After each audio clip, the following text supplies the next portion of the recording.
but I wonder if that display and like, because I'm 99% sure that we serve the end screen in get player, even for live streams on the initial load. And I wonder if that display end screen renderer is just like an updated version of it or something. That like, So it's just a boolean. It's not an actual, it's the streamability renderer that is used for offline slates as well and redirects, but it's a boolean that gets flipped to true when I assume when the end screen should be shown as like according to heartbeat.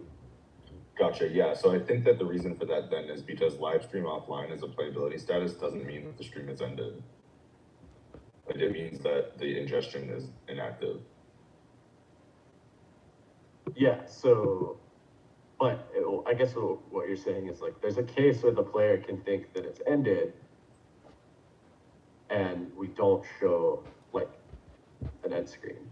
We do show the end screen. Like, I think that what happens is that display end screen boolean in the heartbeat, and you've looked at this logic, I haven't looked at it at all, but I would imagine that if you received the live stream offline playability status, and then you didn't have that boolean, it would not change the player to the ended state, but that boolean will make the player go into the ended state, which is what we listen to, which is also what the end stream bit in the chunks would do, right? So it's really just like a trigger, like to say, do I buffer forever or do I actually change into the ended state, which is also what the end of stream bit in the final chunk would do.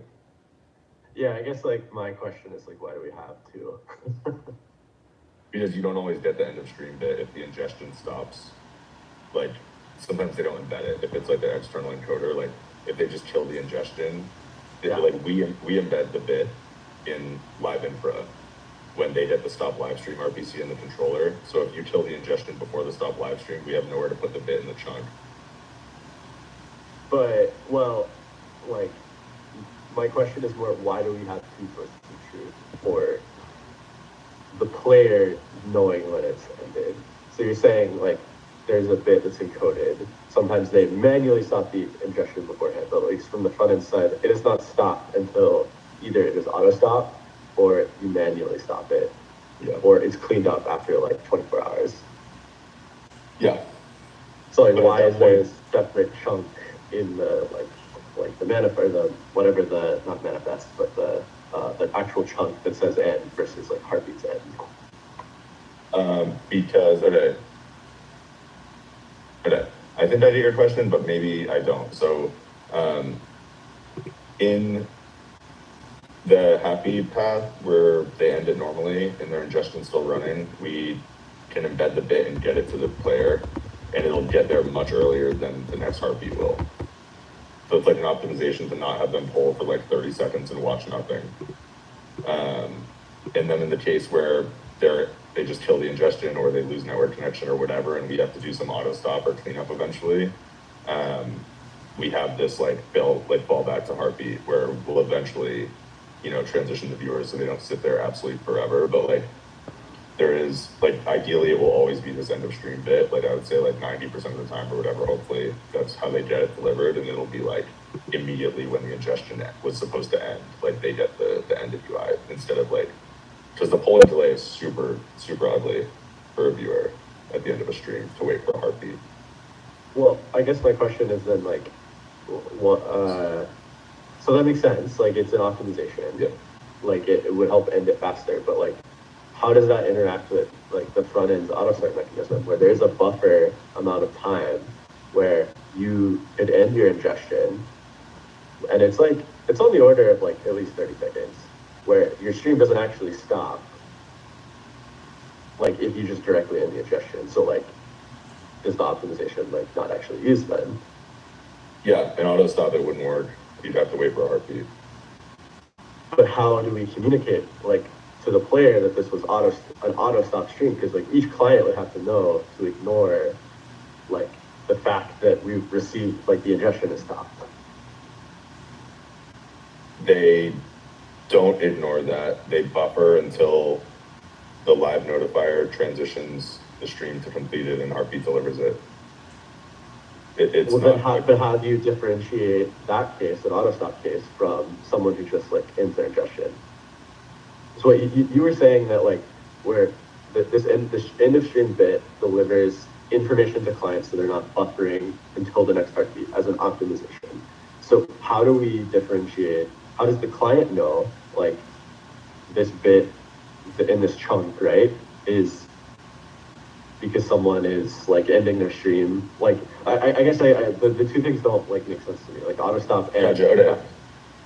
Okay. I think in the case where somebody kills their ingestion, that bit never exists. Like, it never comes. That bit is. And how is the bit set? The bit is embedded when the live controller gets a stop live stream RPC from auto stop or from LCR making the stop broadcast call. It gets manually embedded by us. So if they kill their ingestion, we never get the end of stream bit. We pull endlessly until we get something from heartbeat, which means it has to be inactive long enough to be automatically stopped by us on the front end in the notifier. So we embed the bit. We only embed that bit when we get a stop broadcast effectively, or a stop live stream on the controller, which is effectively a stop broadcast, right? So like that's our optimization all on our side. They don't have control over that bit at all on the ingestion side. Gotcha. Yeah, and then there would be whatever the heartbeat delay is until you actually receive. Okay, that's unfortunate. Yeah. Yeah, okay. And the only way around that would be to like perform like another heartbeat immediately upon receiving that bit. But then you have the end latency of like doing that request. And there might be some erase condition then between writing to video broadcast, indexing to ITMS, and making the heartbeat RPC. That's annoying. Yeah, this is like a nasty problem, and that's why I don't know if we solved it. I think the assumption was always like people redirecting are gonna like set them up far enough in advance. I think that we had an idea at one point. I don't know if we launched this. I guess you would probably see it, but like we had an idea to put a drop down on the end stream bit in LCR. Jesus, guys, stop. The end stream button in LCR, like that, whatever, top right red button. We had like, we're like, oh, when you click that button, like we'll put a caret on it and say like, oh, you can say like end stream and redirect. It was going to be like one of the options that you could do, and we would give you a chance to select the video to redirect to, and we would make the stop broadcast call. So we would make this like update video broadcast RPC, then make the stop broadcast call. And we were like, this is gonna just always cause a race, right? Like it'll never work for like half the people unless like the heartbeat gets delivered immediately. So we were like, scrap that idea, if I recall correctly, because we couldn't solve this problem. We are like, well, hopefully if they set it up and then they have to go in their stream, like it'll get delivered. That was like the hope. That they would just take long enough to do this. Yeah, this is why we need, instead of a polling mechanism, we need a push mechanism for data. My goodness, use WebRTC. Yeah, and I think to make matters worse, or maybe better, but like some clients, once you make a stop stream through the controller, they set this bit, but they require that your ingestion runs for long enough afterwards to flush like an entire chunk through that they can deliver. So like if you stop your stream, but you actually kill your ingestion like immediately at the same time, like even though you stopped it correctly, like that final chunk with the end of stream that will never make it out because there just wasn't enough data behind it to push it through transcoding. So like there's some other really weird stuff where like on the mobile clients, we stop the stream, but we run the ingestion with black frames for like 5 more seconds because that's what the chunk length is. And we expect that we'll be able to flush that end of stream bit through, but it doesn't always get through. So like there's some really weird stuff that can happen too. So it's a weird area. Welcome. Yeah. Yeah, I'll have to go see what party thinks. I think like mandating that like anyone who has an SPM that sets up a redirect that they set it up. But no, if we're just pulling at the end, it'll happen in like most cases. Okay, I need to think about this more. Yeah, the polling after it ends thing is like a recipe for disaster, I think. Maybe you can collect some data on it though, like maybe, put a counter in. I mean, I guess you'd have to do some monitoring on the client. It'd be a lot of work to see like if we ever get that data. But Yeah, I don't think that's gonna work if you wait for the watch video state to change.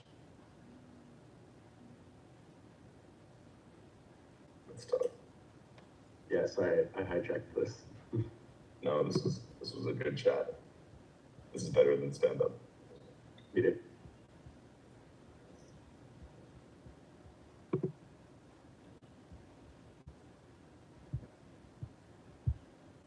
I'll let you have your think. Yeah, feel free to talk amongst yourselves.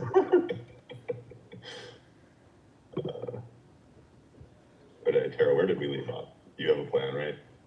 Yeah, so yeah, I think I'm gonna test out the behavior on Android for like a regular mobile stream ending and see like if we have the same issue as iOS, like heartbeat keeps sending back and forth with like live stream offline and display and screen bit. And then yeah, if that is the case, then that means like on both clients, heartbeat response is not handled properly for the end stream case, I think. But yeah, I think I'm gonna do more digging into the iOS code base on like how does the player status sync with like heartbeat response or controller. Okay, can you also just let's do, if you're gonna run a stream, a mobile stream that you're gonna end, and we can do some testing on this, before you run it, send it out in the chat. Let's get a bunch of people on iPhones, myself included. Let's all watch this thing in immersive and see what happens. I think we need like more data points on this.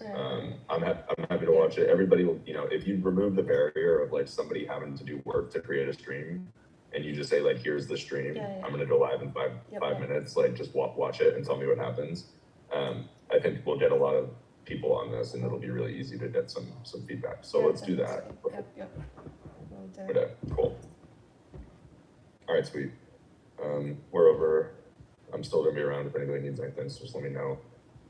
Lisa, I guess keep in touch with Lucas. Is thinking hat on. So yeah, the tasks I assigned you, Lisa, you can start working on them without knowing the solution to our big problem. Okay, sounds good. All right, see everyone later. Have a good day. Bye, everyone.